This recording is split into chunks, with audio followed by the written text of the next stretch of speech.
আসসালামু আলাইকুম দর্শক, আমি মহা দুর্যোগের হাতছানি একটা আলোচনা করেছিলাম গতকাল। আমি বলছি এখন বলবো মহা বিপর্যয়ের এক দ্বার প্রান্তে আমরা ইরান যুদ্ধের কারণে। ইতিমধ্যে বাংলাদেশের জ্বালানি মন্ত্রী ইকবাল হাসান মাহমুদ টুকু বারবার সাবধান করছেন। তিনি আজ এসে 5 মার্চ 2026 তিনি বেশ কয়েকটা কথা অপকটে স্বীকার করেছেন। একদিকে দেখেন জ্বালানি তেলের দাম বাড়ায়, এটা ইন্ডিয়ায় পাচার হচ্ছে, বিজিবিকে বর্ডারে সতর্ক করা হয়েছে।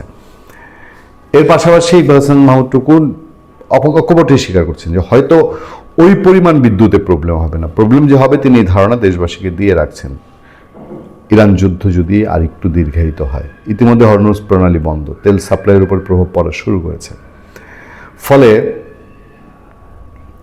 জ্বালানি মন্ত্রী জানাচ্ছেন যে বিদ্যুতে ঘাটতি হবে, মানে অত বেশি ঘাটতি না হলে লোডশেডিং হবে। লোডশেডিং সম্পর্কে তিনি স্পষ্ট জানিয়ে দিচ্ছেন যে লোডশেডিংয়ের জন্য প্রস্তুত থাকতে হবে, যদিও বলেছেন যে ওই পরিমাণ লোডশেডিং হবে না, দুঃখিত। কিন্তু পাশাপাশি এটা জানিয়ে দিয়েছেন যে গ্যাসের সংকটে পড়তেই হবে। বাংলাদেশে এর মধ্যে পেট্রোল পাম্পগুলোতে মানুষের ভিড় লেগেছে, মানুষ অতিরিক্ত তেল সংগ্রহ করে নিচ্ছে এবং কোনো কোনো পেট্রোল পাম্প অলরেডি সাইনবোর্ড লাগিয়ে দিয়েছে তেল নাই। এই যখন পরিস্থিতি, তখন জ্বালানি মন্ত্রীর কথায় অনেক ফটোকার্ড ঘুরছে। কোথাও কোথাও এমনও দেখা যাচ্ছে তিনি বলছেন যে যদি সংযমী না হন তাহলে কিন্তু আর 1 মাস বাদেই কপালে বিপদ আছে। এদের পর থেকেই সবার কপালে বিপদ আছে। এই বিপদ কিন্তু একমুখী না, বহুমুখী বিপদ আসবে। বিবিসি একটা বিশ্লেষণ করেছে যেখানে বলা হচ্ছে যুদ্ধের প্রভাবে বাংলাদেশের জ্বালানি, রেমিটেন্স, খাদ্যপণ্যের বাজার নিয়ে শঙ্কা। খাদ্যের দাম নিঃসন্দেহে বেড়ে যেতে পারে। প্রায় 4000 কিলোমিটার দূরে চলমান যুদ্ধের সরাসরি প্রভাব বাংলাদেশের সীমান্তে না এলেও এর ছাপ যে এখানেও পড়ছে সেটি স্পষ্ট। কারণ বিশ্ববাজারের অস্থিরতা বাংলাদেশের জন্য একটি বড় অর্থনৈতিক পরীক্ষা বলে অর্থনীতিবিদরা মনে করছেন। এরই মধ্যে বাংলাদেশ যে পল কাপুর এসছে আমেরিকার, সেই পল কাপুরের কাছে কিন্তু বাংলাদেশ অলরেডি সাহায্য চেয়েছে, জ্বালানি সাহায্য চেয়েছে, প্রয়োজনে জ্বালানি সাহায্য করার জন্য। আমি জানি না আমেরিকা এখন কতদূর কী করবে। যুক্তরাষ্ট্র ইসরায়েল ইরানে হামলা চালানোর 5ম দিনই যুদ্ধ পরিস্থিতি ছড়িয়ে পড়েছে মধ্যপ্রাচ্য জুড়ে। ওই অঞ্চল বিশেষ জ্বালানি সরবরাহের অন্যতম হাব হয়। এই যুদ্ধের বিস্তৃতির প্রভাব এরই মধ্যে পড়তে শুরু করেছে গোটা বিশ্বে। জ্বালানি তেলের দাম বৃদ্ধি বিশ্বজুড়ে একটি চেইন রিয়াকশন তৈরি করবে, বাংলাদেশের অভ্যন্তরীণ বাজারে প্রভাব পড়তে পারে বলে শঙ্কা প্রকাশ করেছেন অর্থনীতিবিদরা। জ্বালানি তেল বা গ্যাসের মূল্য বৃদ্ধিতে বাস ট্রাকের ভাড়া যেমন বাড়তে পারে, তেমনি বৃদ্ধি পেতে পারে বিদ্যুৎ উৎপাদন খরচ কিংবা সারের দাম। ফলে কৃষি উৎপাদন ও পরিবহন খরচ বাড়ার সম্ভাবনা থাকে, যার প্রভাব পড়তে পারে চাল, ডাল আর সবজির বাজারে। খুবই ঝুঁকিপূর্ণ খবর বাংলাদেশের জন্য, নিঃসন্দেহে এটা খুবই মারাত্মক একটা খবর। আন্তর্জাতিক বাজারের সঙ্গে পাল্লা দিয়ে বাড়তে পারে আমদানি করা ভোজ্য তেল, গম কিংবা চিনির দাম, যার ধারাবাহিক প্রভাব পড়তে পারে অন্যান্য প্রয়োজনীয় কিংবা শৌখিন পণ্যে। সব মিলিয়ে মধ্যপ্রাচ্যে যুদ্ধের প্রভাব পৌঁছে যেতে পারে এদেশের সাধারণ মানুষের রান্নাঘর পর্যন্ত। যেটা আমি বলছি যে একটা মহা বিপর্যয়ের হাতছানি, মহা বিপদের হাতছানি। ব্যবসায়ী অর্থনীতিবিদরা বলছেন বর্তমান বিশ্ব ব্যবস্থায় যে কোনো আঞ্চলিক সংঘাত তার নির্দিষ্ট সীমানা সীমাবদ্ধ থাকে না। বিশেষ করে মধ্যপ্রাচ্যের মতো মানে মিডল ইস্টের এই যুদ্ধের প্রভাব বাংলাদেশে কোনো না কোনোভাবে পড়তেই পারে। মূল আমদানি নির্ভর দেশ হয় দেশের জ্বালানি নিরাপত্তা বড় ধরনের চ্যালেঞ্জের মুখে পড়তে পারে।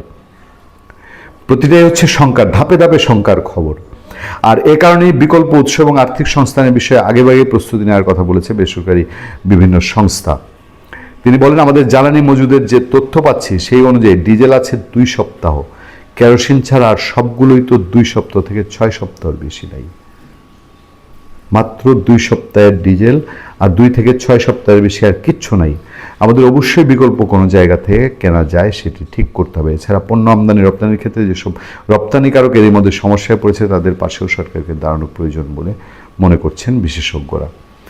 সবচেয়ে বেশি টেনশনটা জ্বালানি নিয়েই, কারণ 2 সপ্তাহের মজুদ থাকলে একটা দেশে 2 সপ্তাহ বাদে কি হবে, এটার নিচে বড় টেনশন আলটিমেটলি আর কিছু হতে পারে না। আমি জানি না বাংলাদেশ সরকার কতটুকু স্মার্টলি, নতুন সরকার এবং তুলনামূলক প্রধানমন্ত্রী হিসেবে প্রথমবার দায়িত্ব নেয়া, কিছুটা অভিজ্ঞতার ঘাটতি থাকা তারেক রহমান কতটুকু স্মার্টলি এই প্রভাব সামনে আমদানি রপ্তানি বাণিজ্যের বিরূপ প্রভাব সেটা সম্পর্কে আপনাদেরকে ধারণা দিয়েছি।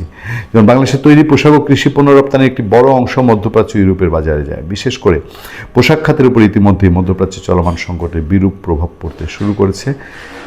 এরই মধ্যে ইউনূস আমলে প্রচুর গার্মেন্টস বন্ধ হয়ে গেছে। মানে সব মিলিয়ে আমাদের একটা নাভিশ্বাস পরিস্থিতির হাতছানি। আমরা অর্থনীতিবিদরা বলছেন বর্তমান বাংলাদেশের তেল ও তরলীকৃত প্রাকৃতিক গ্যাস বা এলএনজি কিছু মজুদ থাকলেও নতুন আমদানি ব্যাহত হলে তা দ্রুত ফুরিয়ে যেতে পারে, যার বড় প্রভাব পড়বে দেশে কৃষি উৎপাদনে। বিদ্যুৎ ও জ্বালানির দাম বাড়লে উৎপাদন ব্যয় বাড়বে, পরিবহন খরচ বৃদ্ধি পাবে এবং শেষ পর্যন্ত মূল্যস্ফীতি মানে জিনিসপত্রের দাম বাজারে বেড়ে যাবে। এতে সাধারণ মানুষের জীবনযাত্রার ব্যয় আরও বেড়ে যাবে। মূল্যস্ফীতিতে তো মানুষ এমনিই সমস্যায়, আর রেমিটেন্স অলরেডি ধাক্কা খেয়েছে। আরব আমিরাত সহ মিডল ইস্টে আমাদের যে কর্মীরা আছেন তারা একটা সাংঘাতিক সংখ্যায়, বর্তমানে 1 কোটিরও বেশি বাংলাদেশি বিদেশে কর্মরত, যার সিংহভাগই রয়েছেন সৌদি আরব, সংযুক্ত আরব আমিরাত, কাতার, কুয়েত ও ওমানের মতো মধ্যপ্রাচ্যের বিভিন্ন দেশে। বাংলাদেশ ব্যাংকের তথ্য মতে দেশের বাইরে বসবাস করা বাংলাদেশি অভিবাসীর অন্তত 60 লাখেরই গন্তব্য মধ্যপ্রাচ্যের বিভিন্ন দেশ। তাদের রেমিটেন্সে অলরেডি ধাক্কা এসেছে। চতুর্মুখী একটা ভয়ঙ্কর বিপদ আমাদের হাতছানি দিয়ে বেড়াচ্ছে। ভালো থাকবেন, সুস্থ থাকবেন। আপনাদের সাথে আমি আতিক রহমান, পূর্ণিয়া।